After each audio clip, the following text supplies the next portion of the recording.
Hello everybody and welcome to Storm Reads, and today I am going to be going over some January 2024 middle grade books that I think look interesting.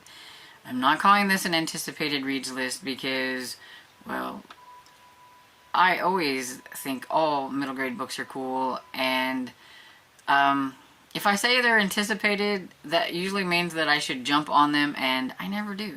So I'm just going to be telling you about some books that I see that I think look cool. There are tons of middle grade books coming out in January. My focus is going to be more on anything that might be action, adventure, mystery, horror, or some types of fantasy. I don't read all middle grade fantasy, but I do like the majority of middle grade fantasies, but I am a little bit more picky on those. But I do like them. It's probably the only kind of fantasy that I really do like is middle grade. And so every now and then a contemporary might pop up, but for the most part these are probably going to be more that fit along those categories.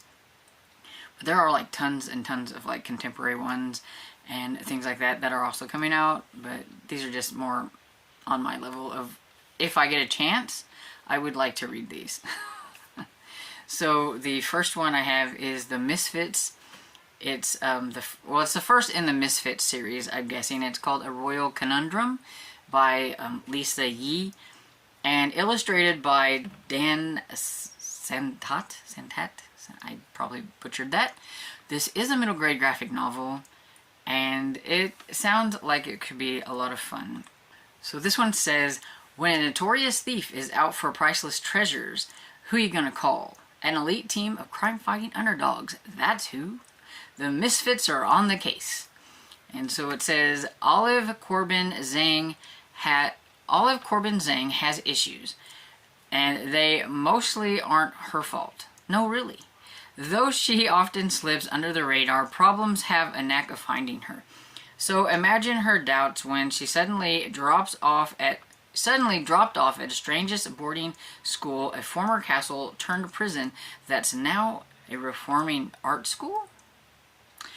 But nothing could have prepared Olive for Rash.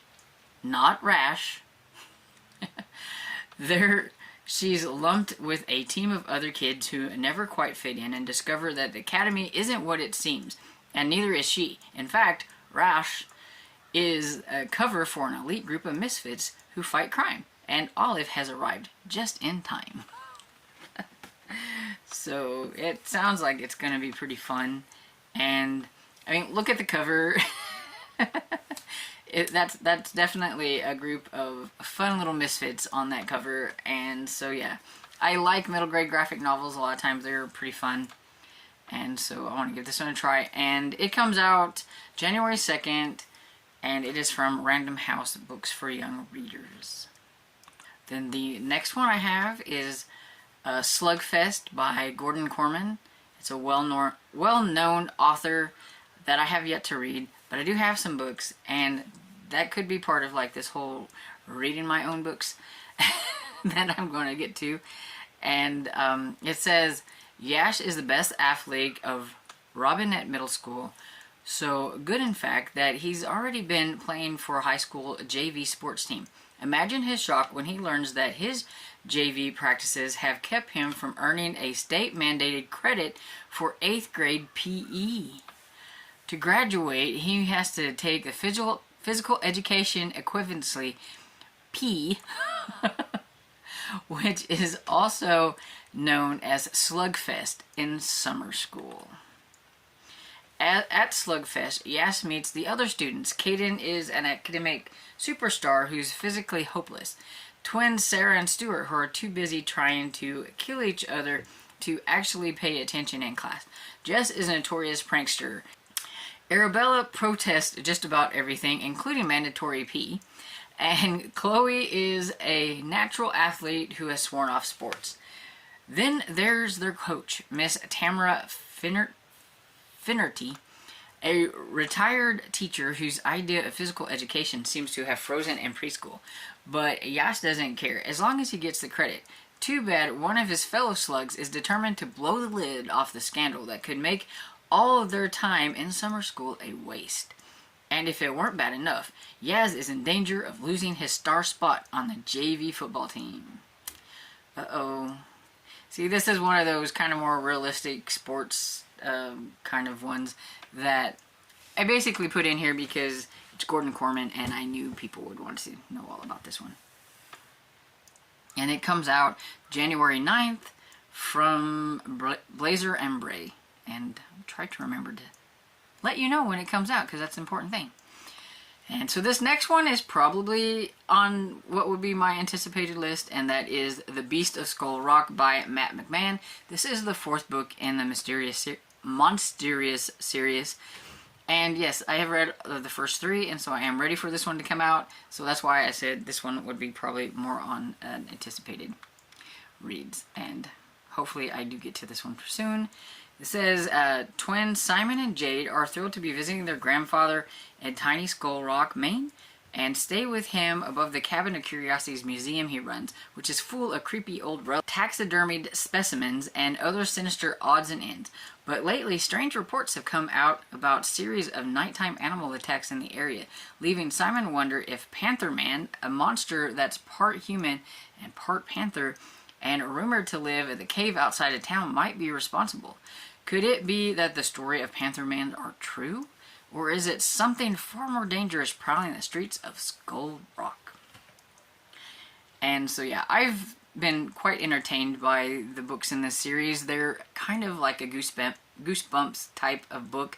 So if you have kids that are fans of Goosebumps, or if you're a fan like me and everything, you might enjoy these too.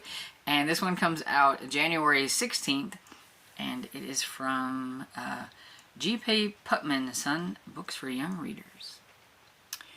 So the next one I have is Not Quite a Ghost by Anne Ursu. So this one says, the house seems to sit apart from the others on Katydid Street, silent and alone, like it didn't fit among them.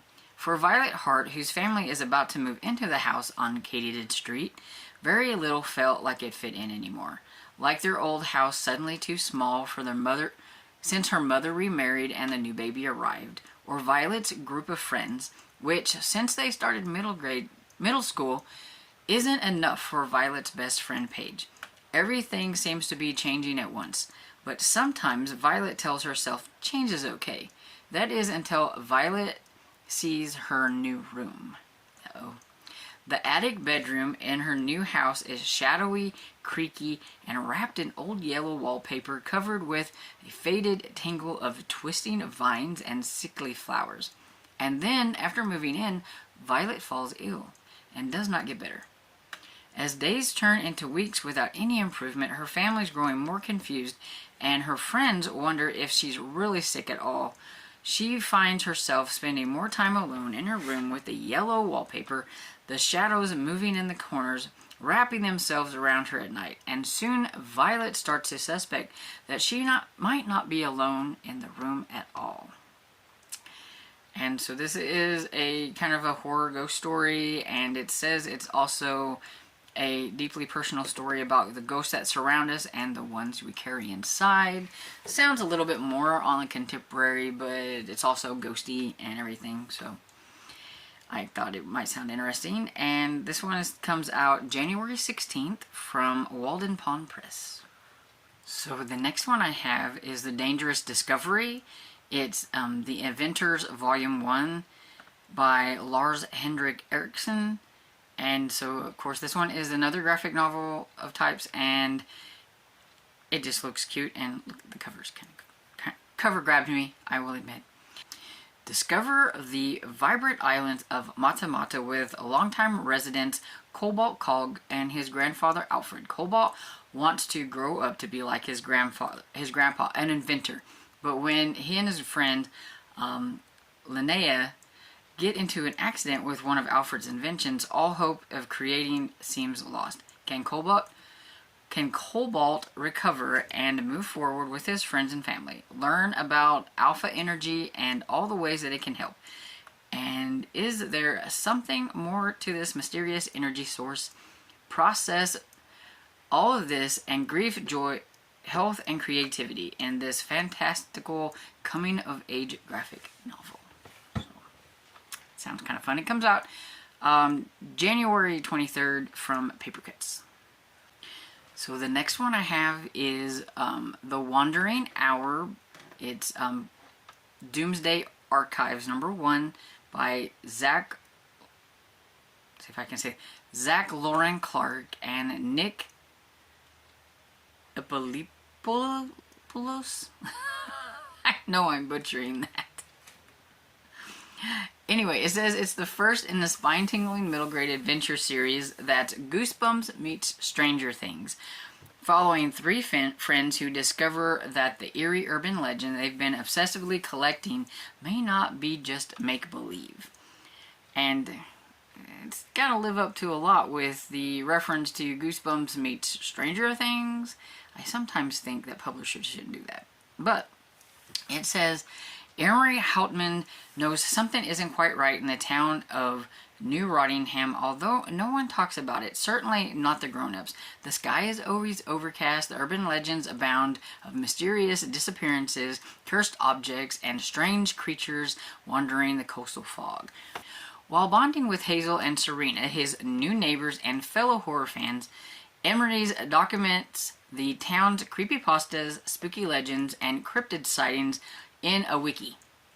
It's also in the spirit of good fun, until one day the trio stumble upon the Doomsday Archives, a mysterious collection of relics that reveals something is very, very rotten in New Rottingham. To their horror, the kids discover that while they've been busy hunting for monsters, the monsters are now hunting them back. Ooh.